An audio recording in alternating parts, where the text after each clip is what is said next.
Yo, I'm Issa. I'm AK. We're the Underachievers. You're watching Montreality TV. Montreality.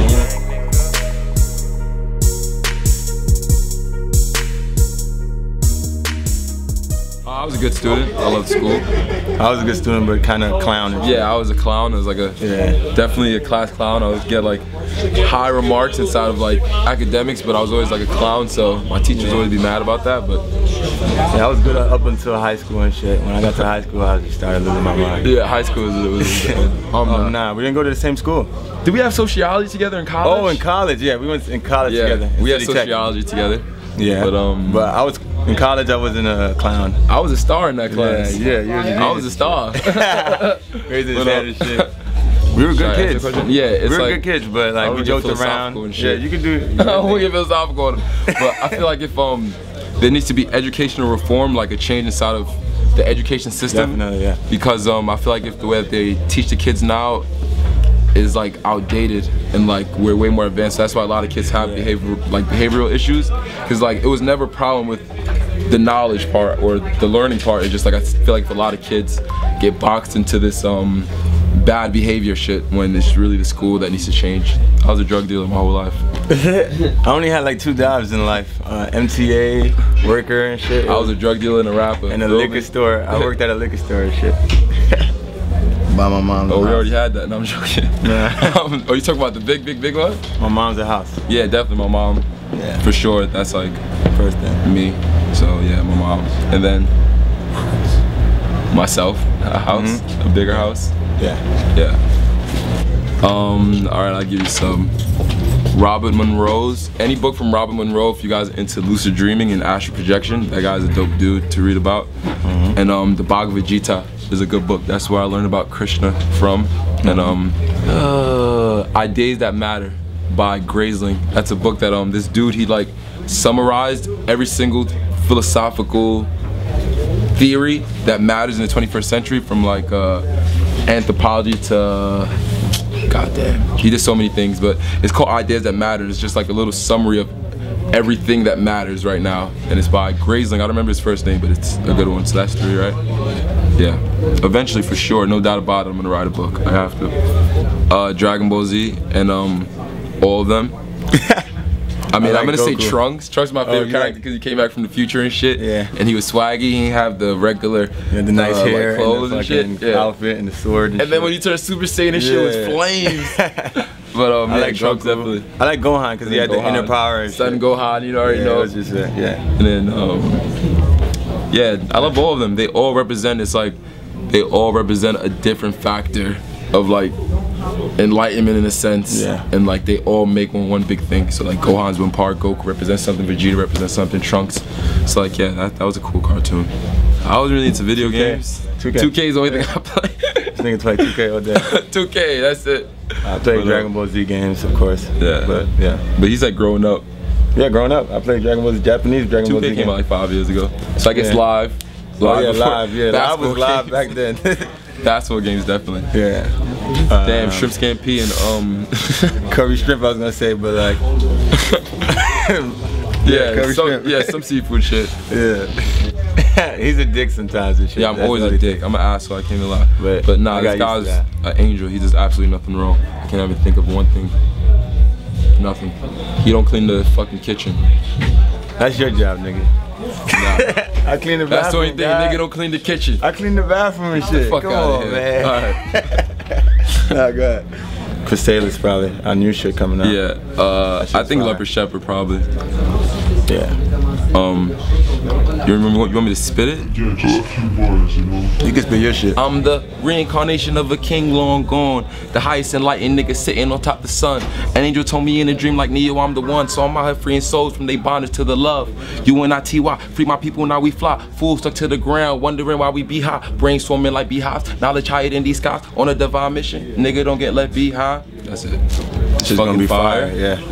Like they're not ready for it. It's like it's gonna be a very good project. It's different. We try to not do the same thing again. I don't want us to be boxed in as a group. Well, both of us don't want us to be boxed in. So like we try to attack rap from different angles so that because right now it's the early stages for us. So if we lay the groundwork by attacking different angles, we can never be boxing. People can say they just make this type of music. So it's like that's been our main focus with the first 3 projects. The first project was like had its sound, the second project had its sound, this project will have its sound, and by the end of this project, with the entire discography, we'll have our identity, and you'll be able to understand like the Underachievers fully, like this is who we are. Then we'll be able to have more fun and do features and cool shit. New shit, yeah. Our job right now is trying to break the barriers that separate between the mainstream and the thing, because like I don't want to just be an indie artist. I want to get my music out on the largest outlets I can. I don't want to be boxing. Like I don't want to be just MF Doom or something like that. Like I feel like we can be big artists. It's like I don't need a label to do that shit, but if they come along and want to help, sure. 360 deals, stay away. Yeah. They be good sometimes, though. Like, unless you're a boss. I've been finding out that a lot of people got 360 deals. But like, if you're a boss, you're lying. If you ain't shit, nobody, if you know you ain't shit, don't get nothing, man. Don't get the 360, man. You gotta know yourself. Like, you're never gonna come out, ever. Yeah. You're gonna take all your bread, all that shit. Don't do it. Flapper Zombies. Yeah. Joey Badass, Forever. Yeah. If Michael Jackson was alive. Yeah, Michael Jackson. That's it. That's all. We don't want to work with anyone else. Freddie Gibbs. Oh yeah, this nigga. Freddie Gibbs. Hell yeah. Yeah. And Travis Scott actually. I fuck with Travis Scott. Fires, fuck. And Sam. Those are the only rappers I think I listen to. We have a couple people, but yeah. Only rappers I listen to is Travis Scott and Freddie Gibbs. They the best out. And Adna Absol. I don't listen obviously, to rap right now. But like, yeah, that's the thing. We don't listen to rap. Rarely. So it's like the people we do features with is like rock bands, like local natives and shit. Natives, shout out to the homies. Fleet Foxes, John Ruby Mayer, Sons. Say ya. I can't do a song with John Mayer. Yeah, he's too nice, but I just enjoyed like his way of thinking. Like he just always was like an abstract thinker and shit. Yeah, definitely. His curiosity and shit too. Yeah.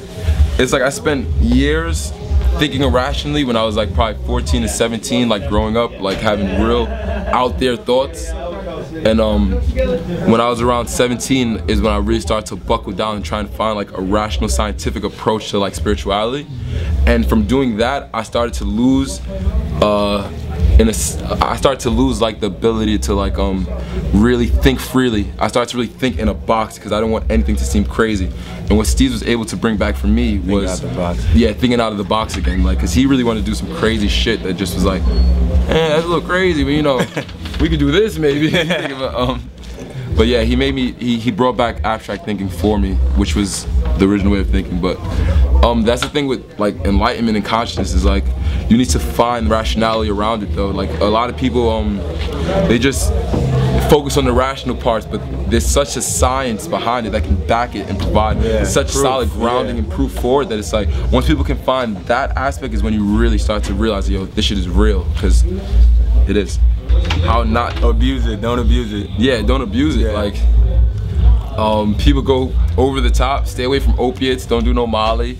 Don't do no oxy. Don't do no heroin. Do no crack. Shit, man. Do psychedelics maybe 3 times a year. Don't be doing psychedelics 5 times a week. Don't be doing acid. For no reason and shit. Like, yeah, let's do you can't be doing acid every day. You can't be doing psychedelics every day. I think that's a common misconception people have with our music. They think we're like tripping every single day. And it's like, dude, I mean, at one point we were tripping a lot. Yeah, like, I remember when you was tripping. Yeah, me and Juice are the real psychedelic masters. Motherfuckers don't know, but we was tripping hard and shit. But that was a long time ago. But I think people will grow out of it eventually. So it's like I have no problem with people doing that. But it's like people have to understand that drugs is a dead end. As long as you understand that, and it's like I know I'm enjoying my youth, but I'm growing up from this, and I'm gonna leave this eventually. Is what people have to understand. I don't know if people really think they're gonna do drugs forever and like survive once mentally. You do it that much, you fucking get caught up in it. Your brain will deteriorate, and you will start thinking some crazy shit.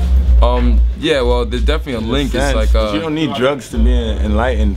Yeah, but like, it does help. It puts you in a state of mind, like, I don't know. Yeah, like it puts you in a state, to pick where you left off, like in a state of mind where you can think freely. It's like, when I was growing up, I thought it was the drugs that I was learning from. Like I would do psychedelics, like, wow, you need psychedelics to learn, but then I realized it was already in me. It's just like psychedelics place you in a mindset where you can think completely freely and out of the box. That's funny, I was saying that earlier about STEEZ. STEEZ is a psychedelic, I guess. But he just started like, too. Yeah, that's funny. It's like when you live in the inner city and you have so much like external stimuli coming in at one time, from advertisements everywhere to blah blah blah to all shit we have to take in. It's kind of hard for someone to like decide to start on the path to enlightenment. What psychedelics do is they like place you in a mind, in a position, no matter where you are. You could be in the middle of a city and it'll place you in a position where you start to think completely out of the box. So it's like depending who you are, exactly, shit like that. The same exact thoughts for everyone. Like, what's going on? So it's like, it's like it places you. So pretty much with that being said, it's like if you're a dumb dude or not an intrinsic dude or not an innate dude who like is into spiritual things, if you do psychedelics, you're not just gonna pop out of it and start thinking that. But if you were already that type of person prior to the psychedelic experience, then drugs can it will bring it out, you know what I mean? Yeah, like psychedelics come in handy that way, because it's like, prior to me doing psychedelics, I always thought outside the box. I was already on a spiritual quest. But after psychedelics, it was like, oh shit, fuck, I'm on my spiritual quest times 10 now. But then I'll see dudes that are like, do psychedelics and just play video games, you know what I mean? And that's fine, but like I'm saying, like there's two different sides to it. Yeah, so it depends on the person, but it really just places certain people in a mindset to be able to think the way they really should be thinking without thinking about your clothes. Like that's one of the first things you realize when you do psychedelics. You're like, why am I even dressed fly? Like what the fuck is going on? Materials, nothing matters. That's the one thing that comes into your head. So you start to realize what's real. Oh, in the world, that God was outside of you. The separation of God and man was the biggest lie on the planet, and that is the downfall of humanity in a sense. I agree with that one. That's OD. I like nice brains. And I like nice brains. I don't know, I like fucking smart girls who like aren't dumb. I hate dumb girls. So I got my iPhone and I got a couple racks in the wallet. Yeah, you should have asked me that earlier. I had racks in my pocket, but you know, I got like money. I got $100 probably. I got weed too somewhere. Yeah, I got weed, phone. Yeah. Be yourself. Dream free. Yeah. And dream live free.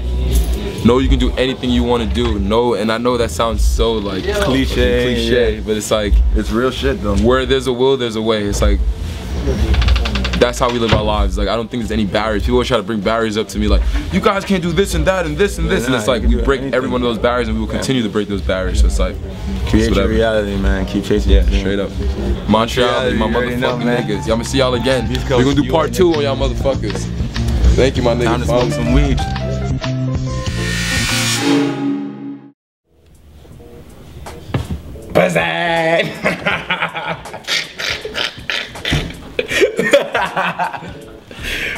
Pussy tang. Vagina. Pussy. Kitty cat. Cat. Poontang.